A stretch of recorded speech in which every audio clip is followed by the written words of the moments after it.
नमस्कार दोस्तों, आज बात करेंगे उस वीरांगना के बारे में जिसका नाम लेते ही पूरा भारतवर्ष गर्वान्वित महसूस करता है। आज बात करेंगे उस वीरांगना के बारे में जो बहादुरी, देशभक्ति और शौर्य का प्रतीक है। बात करेंगे एक ऐसी महिला के बारे में जिसकी उम्र मात्र 29 साल है, लेकिन वो बिना पति के, बिना पिता के और बिना पुत्र के सहयोग के अंग्रेजी सेना को धूल चटाती है। आज बात करेंगे उस वीर महिला के बारे में जो जीते जी क्या मरने के बाद भी अंग्रेजों के हाथ नहीं आती। सुभद्रा कुमारी चौहान की लिखी कविता खूब लड़ी मर्दानी वो तो झांसी वाली रानी थी इस महिला की वीरता को परिभाषित करता है। तो चलिए जानते हैं कैसी थी हमारी झांसी की रानी। अगर आपको वीडियो पसंद आ रहा है तो वीडियो को लाइक करके चैनल को सब्सक्राइब जरूर कीजिएगा। सबसे पहले बात करते हैं झांसी की रानी के बचपन के बारे में। झांसी की रानी का बचपन का नाम मणिकर्णिका था। उन्हें बचपन में प्यार से मनु कहकर बुलाते थे। उनका जन्म वाराणसी में 19 नवंबर 1828 में हुआ था। उनके पिता मोरोपंत में मराठा बाजीराव की सेवा में थे और उनकी माता एक बहुत ही विद्वान महिला थी। पर दुर्भाग्यवश जब झांसी की रानी बहुत छोटी थी तो उनकी माता का निधन हो जाता है और उनके पिता अकेले झांसी की रानी का पालन पोषण करते हैं। बचपन में ही झांसी की रानी के पिता झांसी की रानी को घोड़े की सवारी करना, हाथी की सवारी करना और हथियारों का प्रयोग करना सिखाते हैं। झांसी की रानी तात्या टोपे और नाना साहिब जैसे लोगों के साथ पली बड़ी थी। रानी लक्ष्मीबाई जब शादी के योग्य हो जाती हैं तो उनका विवाह झांसी के महाराजा राजा गंगाधर राव के साथ होता है। विवाह के बाद मणिकर्णिका का नाम बदलकर लक्ष्मीबाई रख दिया जाता है और फिर वो झांसी की रानी के नाम से प्रसिद्ध हो जाती हैं। 1851 में झांसी की रानी एक पुत्र को जन्म देती है, लेकिन दुर्भाग्यवश 4 महीने के बाद ही उनके पुत्र की मृत्यु हो जाती है। तब झांसी के महाराजा गंगाधर राव एक पुत्र को गोद लेते हैं जिसका नाम दामोदर था। झांसी की रानी का पूरा जीवन संघर्ष से भरा हुआ था। बचपन में वो अपनी माता को खोती हैं, उसके बाद वो अपने पुत्र को खोती हैं और पुत्र को खोने के 2 साल बाद मीन्स 1853 में उनकी पति की मृत्यु बीमारी से हो जाती है। अब झांसी की रानी बिल्कुल अकेली थी, लेकिन झांसी की रानी हिम्मत कहाँ हारने वाली थी। जब उनके पति की मृत्यु होती है तो मात्र झांसी की रानी 25 साल की थी। 25 की उम्र में ही झांसी की रानी अपनी सारी जिम्मेवारियां बहुत अच्छे से निभाती है। झांसी के महाराजा की मृत्यु के समय ब्रिटिश ईस्ट इंडिया कंपनी का वायसराय डलहौजी था। उसे लगा कि ये झांसी पर कब्जा करने का सबसे अच्छा समय है, क्योंकि झांसी के लिए लड़ने के लिए अब कोई भी जीवित नहीं है। अब उसने लगातार झांसी की रानी पर दबाव बनाना शुरू किया। झांसी की रानी बखूबी समझ चुकी थी कि ब्रिटिश इंडिया कंपनी की नजर झांसी पर है। अंग्रेजों ने झांसी की रानी के गोद लिए हुए पुत्र को झांसी का वारिस मानने से इनकार कर दिया और उनके सामने ये प्रस्ताव रखा कि वो 60,000 रुपए प्रति वर्ष पेंशन लेकर झांसी अंग्रेजों के हवाले कर दे। झांसी की रानी ने इस बात से सीधे तौर पर इनकार कर दिया। रानी लक्ष्मीबाई को समझ में आ गया था कि अब अंग्रेजी सरकार झांसी को अपने बस में करने के लिए बल प्रयोग करेगी, इसलिए झांसी की रानी ने 14,000 विद्रोहियों को एकत्रित करके एक सेना तैयार की, एक ऐसी सेना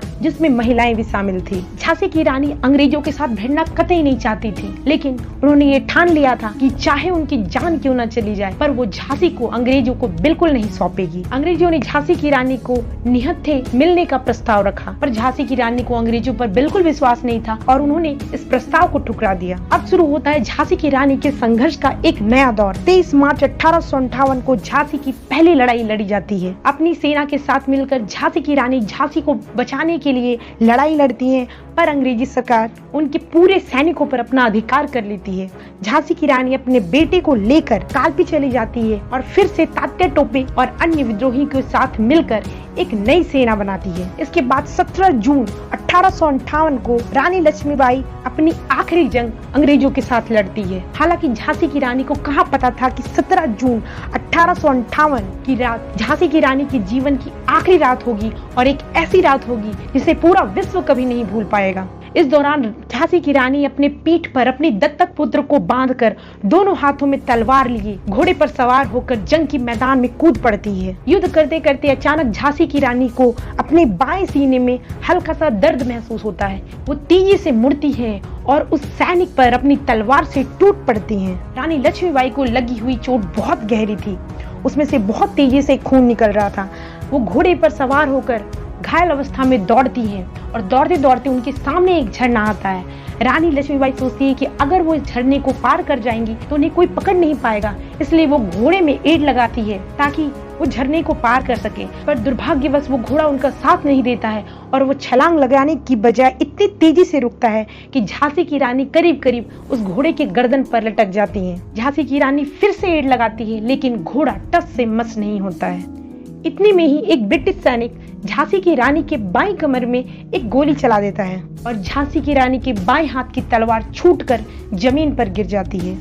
उनके दाहिने हाथ में अभी भी तलवार होता है और दाएं हाथ से अपनी कमर से निकल रहे खून को रोकने की कोशिश करती है। तभी एक अंग्रेजी सैनिक आकर झांसी की रानी के ऊपर तलवार से हमला करता है। झांसी की रानी का सर फट जाता है और उससे तेजी से खून निकलने लगता है। फिर भी वो वीरांगना कहाँ हार मानने वाली थी। वो अपने दाहिने हाथ में लिए हुए तलवार से उस सैनिक पर हमला करती है, पर खून निकलने की वजह से झांसी की रानी लगभग अंधी हो चुकी थी। उसे कुछ भी नहीं दिखाई दे रहा था। वो बस सैनिक के कंधे को ही घायल कर पाती है। तब तक झांसी की रानी का एक सैनिक झांसी की रानी के सामने पहुंच जाता है और वो अपने घोड़े से उतरकर झांसी की रानी को गोद में लेकर मंदिर जाता है। झांसी की रानी पूरी तरह से घायल, खून से लथपथ हो चुकी थी। मंदिर के पुजारी को ये समझ में आ चुका था कि ये झांसी की रानी के जीवन का आखिरी क्षण है। वो कुछ गंगा जल लेकर झांसी की रानी के होठों पर लगाता है। मंदिर के बाहर अभी भी अंधाधुंध फायरिंग चल रही थी। झांसी की रानी लगभग बेहोश हो चुकी थी। वो कुछ हिम्मत जुटाकर कहती है कि दामोदर को यहाँ से ले जाओ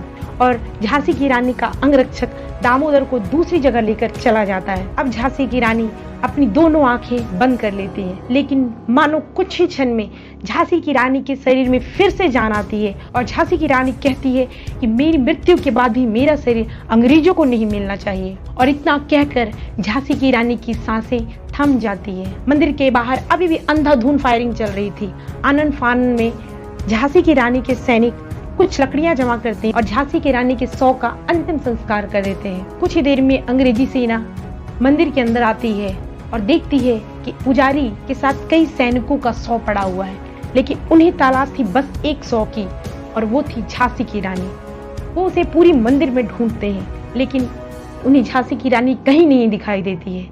अचानक से उनकी नजर उस चिता पर पड़ती है जिसकी लपटें लगभग शांत हो चुकी थी। झांसी की रानी का पूरा शरीर राख बन चुका था। झांसी की रानी की इस वीरता को देखकर ब्रिटिश ईस्ट इंडिया कंपनी नतमस्तक हो जाती है और झांसी की रानी को सलूट करती है। तो कैसी लगी आपको इस वीरांगना की कहानी? अपनी राय कमेंट बॉक्स में जरूर दीजिएगा।